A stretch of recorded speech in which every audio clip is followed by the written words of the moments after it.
Hello and welcome to Taiwan Talks. I'm Yin Kavat. Xi Jinping says taking Taiwan will not be left to future generations. He and the CCP say they advocate so-called peaceful reunification of what is democratic, self-ruled Taiwan. Today, we assess Beijing's multi-pronged strategy of intimidation and coercion and the attempts to erode the nation's sovereignty short of war. Joining us today are Wen-Ti Sung, Atlantic Council Global China Hub non-resident fellow, and Brian Hioe, New Bloom magazine founding editor. A very warm welcome to both of you on the show today. Wen-Ti, if I can start with you first. Days after the win of Lai Ching-te of the Democratic Progressive Party, the ruling DPP, in January's presidential election, Pacific Island ally Nauru announced that it was switching diplomatic ties from Taiwan to China, and that it was acknowledging that Taiwan was part of China. This is obviously one of the prongs of the CCP's strategy in terms of trying to take Taiwan peacefully. So firstly, what does this prong achieve? So this is the diplomatic prong, if you will, and I think it achieves a number of objectives. First of all, of course, it goes to exert more pressure in terms of chipping away at the perceived mandate of Taiwan's government. That is not able to, or rather that she is not able to hold on to Taiwan's existing diplomatic allies, and that somehow has a way to go some way toward delegitimizing Taiwan's status internationally, because we know that some of the status requirements for statehood is having a permanent government, territory, population, and military, as well as diplomatic representation and recognition by other governments.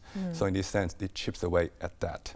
But also, I think this is important practically for Taiwan as well over time, not so much Tuvalu per se, but other diplomatic allies, because Taiwan does lack official diplomatic relation with many other more major countries like the US, for example. So sometimes Taiwan goes about pursuing diplomacy with these countries using what we call transit diplomacy. For example, Taiwan's president may be visiting one of the Central American ally countries, and halfway through that trip, they may need to take a stopover in one of the American cities, for example. That way, Taiwan's government gets to meet American government officials, but in a way that doesn't seem like a formal official state-to-state visit. Okay, Brian, so following the announcement of Nauru, then attention was focused on Tuvalu, also a Pacific island nation. But following the recent election, the new Prime Minister, Felito Teo, announced that Tuvalu will actually stick with Taiwan. So how significant was that announcement? So it is quite interesting because China, particularly with chipping away at Taiwan's diplomatic allies and doing so shortly after the election, intends to keep up pressure on Taiwan.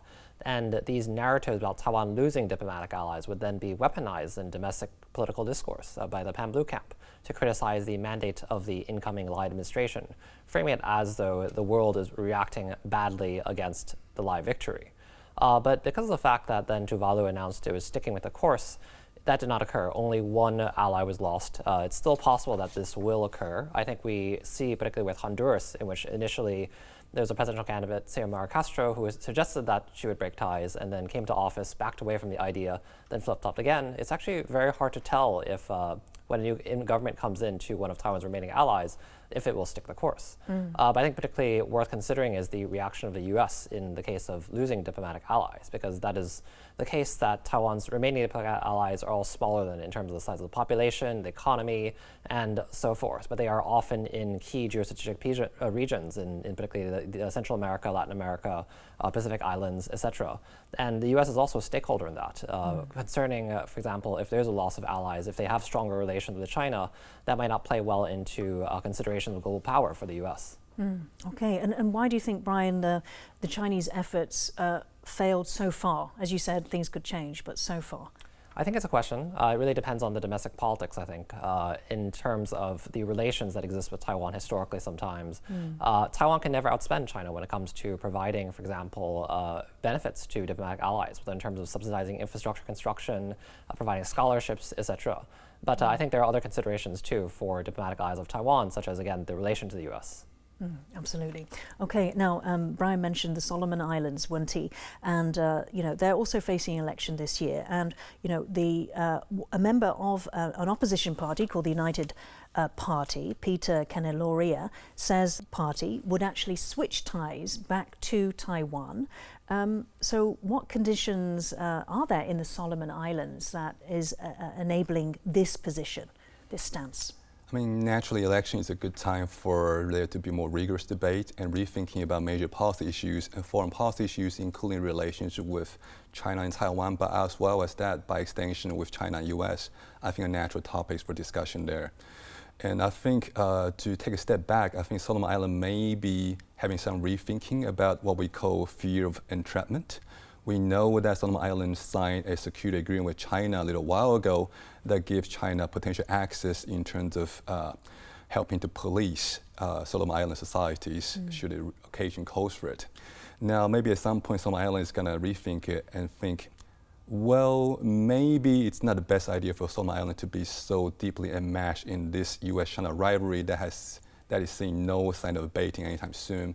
So maybe rather than be seen as tying Solomon Islands so closely with the Chinese side, including a security realm, maybe it makes sense for it to distance somewhat away from the China side of the spectrum and to give itself a little bit more room to maneuver and a little bit more strategic flexibility.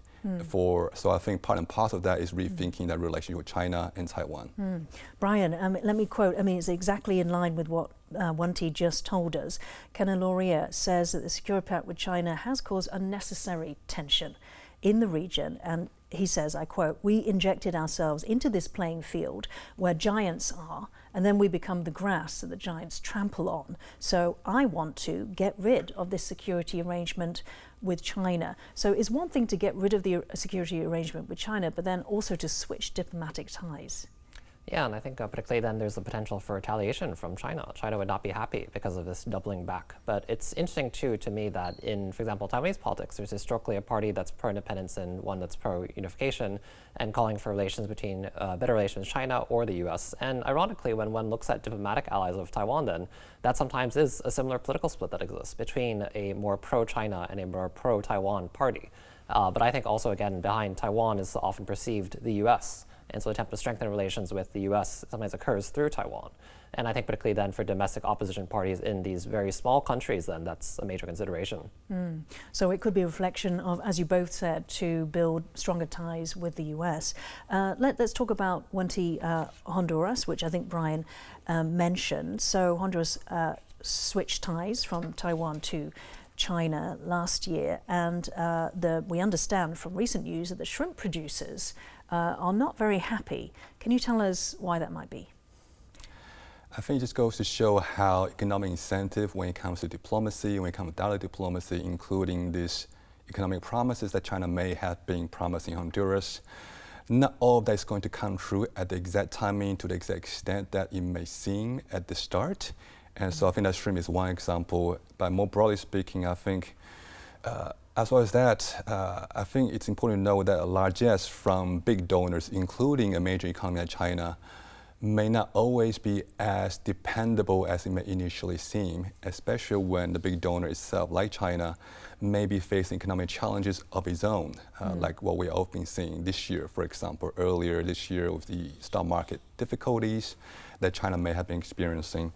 So I think there's, of course, a lesson there for Taiwan as well, which is that economic incentive is one important element of diplomacy. Nobody's going to deny that. But more important than that, for a relationship to be longer lasting, we need to go beyond that. That more value-based alignment, more shared value are going to be an important pillar for Taiwan diplomacy going forward. Just like it has been for a long time. I do want to just make the point that apparently the Chinese buyers are only willing to pay half of what the Taiwanese buyers for the shrimp are. So of course this is a huge disappointment to those producers.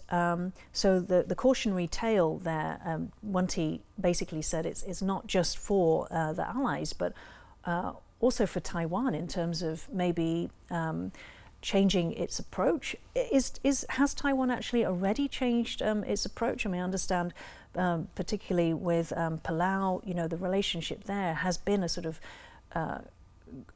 grassroots, sort of bottom-up in terms of funding the projects which train and enable the population, as opposed to simply just, buying big infrastructure? Yeah, absolutely, and I think that's a challenge. The people-to-people ties is what creates lasting ties. What's interesting, actually, though, with regards to the Honduran case, is that China is, of course, the larger market, and Taiwan will never be larger than China in terms of that market. But then the Taiwanese government puts a lot of effort into promoting the goods and products of the allies that in Taiwan, for example, Honduran coffee or shrimp, etc. And China perhaps will not put the same effort because there's so many other sources in which it can get shrimp. And in that sense, I think particularly because these ties that are economic and purely economic in nature are subject to geopolitical tensions, and also, again, Taiwan is smaller than China, but people-to-people ties can be more durable in that sense, and perhaps more energy could put into that, education, building ties with local communities, and so forth. So you get this more sort of special treatment, perhaps, by Taiwan. Okay, now the central line of this Taiwan Strait has long been regarded as the boundary between the two sides. It can be traced back to the air defense cordon demarcated by the United States in 1955. However, since the visit of then US House Speaker Nancy Pelosi, China has been effectively erasing the median line with a rising number of planes, ships, balloons, and even satellite launches. Let's take a look at one of China's latest statements about the median line.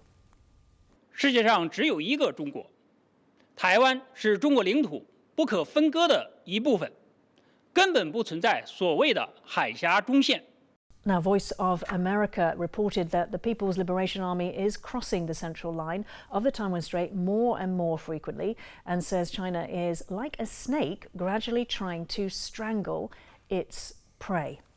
So, Wen-Ti, how does international law view the median line?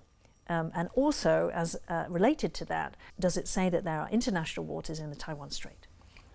So the short answer is it's complicated because international law, there's formal international law and there's customary international law. If we're going by the former, then more formal international law, then it's somehow a little bit challenging for Taiwan because Taiwan is not a current member of the United Nations, which means that when it comes to having representation in international tribunal and other such settings where they decide jurisdiction, Taiwan may not be having the easiest time.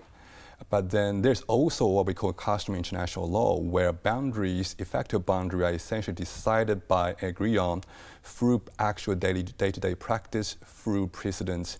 And on that basis, really, Taiwan and China have agreed to a de facto median line separating the rightful claim, respectively, to the airspace as well as the territorial waters, as well as the economic exclusive economic zone between them.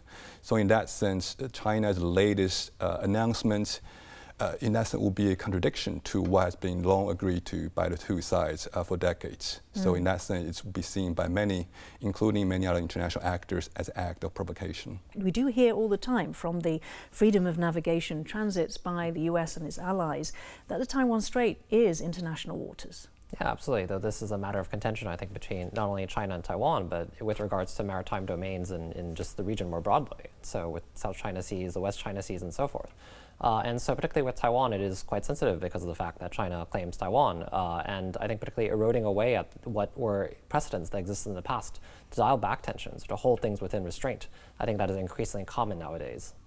Okay, now another example, a Chinese flight route has been unilaterally changed by Beijing to put pressure on the median line. In this map, you can see the 3 Chinese cities from which flights will enter and run along, effectively, the median line. So what has been, Wen-Ti, international reaction to this unilateral change by China? I think there's a general disinclination to see unilateral changes. So to cite the U.S. response, for example, I believe U.S. State Department has issued statements to this effect on this latest change, essentially saying that they oppose unilateral change to the status quo from all sides, in this particular instance, of course, the Chinese side. They're also calling on China to stop using pressuring campaign as well as gray zone area maneuvers such as this to exert pressure on Taiwan using force or paramilitary force. And lastly, like they always have been saying, the one lasting way that can really resolve the differences is to get Beijing to talk with Taipei through meaningful dialogue on the basis of equality. That's the only way really that can have lasting stability for the area and for the region. Brian, there is another aspect to this, which analysts have talked about. What do you think is behind China's actions in terms of perhaps during wartime? Yeah, I think it's quite dangerous, not only because of unilateral action by China in this case, but because of the fact that civilian vessels, that is to say civilian airplanes, may be in more danger because of the fact that then the Taiwanese Air Force will have to be monitoring, are these in fact civilian airplanes? And in that sense then, China is using civilians for escalating geopolitical tensions. Let's show that map again so that we can have Brian explain. This is a concern then when there are warplanes that don't identify themselves and there has to be a scrambling of military aircraft. Civilian aircraft should identify themselves, but I think there will just be increasing concern if they pass close to the median line of Taiwan Straits. And this use of this flight route, it's been ongoing for some time. It's not the first time that China has announced changes, for example, to M503 with this intended effect. Okay, and so the recent news has been the essentially the two from the two new cities, isn't it, joining this median line. So, Wen-Ti, did you want to add anything to that? I mean, it's difficult to know whether, as Brian said, there are warplanes coming at you for an attack, or whether it's just civilian flights. Yeah, I mean, it's in that sense that Beijing is trying to seize what we call escalation control, right? That can send random assets at you. You don't know whether it's civilian or military, and you don't know what's the right degree of response in terms of strength and how robust. If you try to have a robust response to it, if you call China out and turn out to be civilian, then at some point it's just like, see, Taiwan is overreacting, maybe Taiwan is the one that's being provocative and unreasonable, and then Beijing has more pretext it can use against Taiwan. Whereas something that's more military, then Taiwan underreacts to it, then that again is going to give Beijing more opportunity to create new facts on the ground as well. That may be bad in peacetime in terms of justifying Beijing's claim to the airspace as well as naval waters, but it may be even worse in wartime because that will give Beijing a great ability to launch a surprise attack, for example. So all these are potential risk factors. Yes, absolutely. Brian, you know, we have to mention within this prong, of course, the recent Jinping incident in which tragically 2 Chinese nationals died. They were in a boat that was trying to escape Taiwanese waters and also the Taiwanese Coast Guard. Now, as a result of that, Beijing has said that it's normalizing law enforcement patrols around Jinping. Now, to what extent do you think Jinping has been a testing ground for China? You know, if we look back throughout history, of course, there were 3 kinetic sort of battles on Jinping. There was also last year's proposal by Beijing for an integration blueprint that would integrate Taiwan, outlying islands of Jinmen, Matsu, Penghu, you know, with the coastal cities in China. So, you know, to what extent do you think it is a testing ground? Yeah, it's quite interesting because going back to history, that is where there was conflict between Taiwan and China in a very direct way. And now in present times, with the economic ties that have developed between Taiwan and China in the decades since, that's also been the case, that many Chinese tourists in the past would come to Jinmen, and interestingly enough, they would visit sites to do with the Chinese Civil War. And in this sense, then, trying to win over Taiwan economically, Jinmen has been a testing ground for that. But because it is so close, then other forms of infrastructure, for example, water, that you have this dependency then on China, that's another way one can impact things. And gray zone tactics by China in outlying islands of Taiwan, whether in terms of fishing vessels or sand dredging in Matsu and so forth, that has been something that has taken place. There have been concerns too, actually, I think that often, interestingly enough, originate from outlying islands that affect Taiwan's security as a whole. For example, concern about submarine cables. If they were cut in wartime, that would impact the internet of Taiwan as a whole. That occurs in Matsu, a different outlying island. And there were concerns about Taiwan as a whole after. But with Jinmen, we see this historically with the 3 mini-links of recent proposals by anyone from Ko Wen-Je, the TPP presidential candidate, to build a bridge between Jinmen and Xiamen. These other attempts to facilitate closer ties in the hopes that brings Jinmen to the fold. I think that does set a prototype for how there would be attempts to bring Taiwan in a similar way. Wen-Ti, it's fascinating, isn't it? So what do you think, what's next for, let's say, Jinmen? What's next for Jinmen? I mean, we've heard the local councillors also, not just Ko Wen-Je, but local councillors want to have direct dialogue with China. is Jinping at risk? Yeah, I mean, Jinping's situation is difficult, of course, because at this point, like Brian pointed out, it doesn't even really have complete self-sufficiency when it comes to water supply, for example. So naturally, I think Beijing, next step when it comes to Jinping, may be trying to buy over enough hearts and minds on the island so that maybe at some point there'll be call for Jinping to become a pilot area for cross-strait demilitarized neutrality zone or something to that effect as a way to show how Beijing will be able to have de facto claim to Taiwan's territory without ever really directly using force so much. So I think that's a risk factor for Jinping as well for Taiwan by extension. In addition to that, we're seeing Beijing using its old Navy vessels, for example, as well as Coast Guard vessels in Jinping's vicinity. Again, all as a way to create new facts on the ground to chip away at Taiwan's claim to having its own territory, naval and airspace-wise. What do we know about what the people of Jinmen, the Jinmen Islands, how do they feel? Yeah, and that's the paradox, is that Jinmen is very heavily pan-blue. It's been very difficult for the Democratic Progressive Party to make inroads, for example, and that does impact the security situation there. I think then there is concern, particularly regarding how Jinmen residents themselves feel, because perhaps they don't actually necessarily agree with the Taiwanese mainland, actually, in that sense. Political views could perhaps vary. And that raises the possibility then that perhaps people would welcome this or these closer ties with China. And I think the DPP would not be very happy if, for example, everyone voted in favor of a bridge between Taiwan and China in Jinmen. But then that may be what residents there want. Do you think that it just goes as far as that it's just about closer ties, or is there any appetite to go further than that? I think it's a question. I think it's a matter of concern, though, and I think that's why there have been attempts to make inroads in Jinmen, and that does continue, but it's not been so successful. We've talked about the different strands of the CCP's strategy, but let's look at what Taiwanese opinion says. According to the latest poll from the National Zhengzhou University Election Research Center, only 2.4% of Taiwanese people regard themselves as Chinese identity, setting a record low since the survey began in 1992, as you can see there with the red line, while the proportion of perpetually maintaining the status quo is at a record high at 33.2%. So Wen-Ti, not surprising, these results from the latest survey. Yeah, I mean, these are consistent with trend we've been seeing for a long time. Of course, the headline sounds pretty dramatic, that 2.4% was it, of Taiwanese consider themselves Chinese only. So, and therefore it's a record low. But really, even the poll that was done just before that, the poll before that was like 2.5%. So yes, it's a new low, but also it's been consistently very low for a very long time as well, which again goes to show how a exclusively Chinese national identity at Taiwan at this juncture has very little market purchase.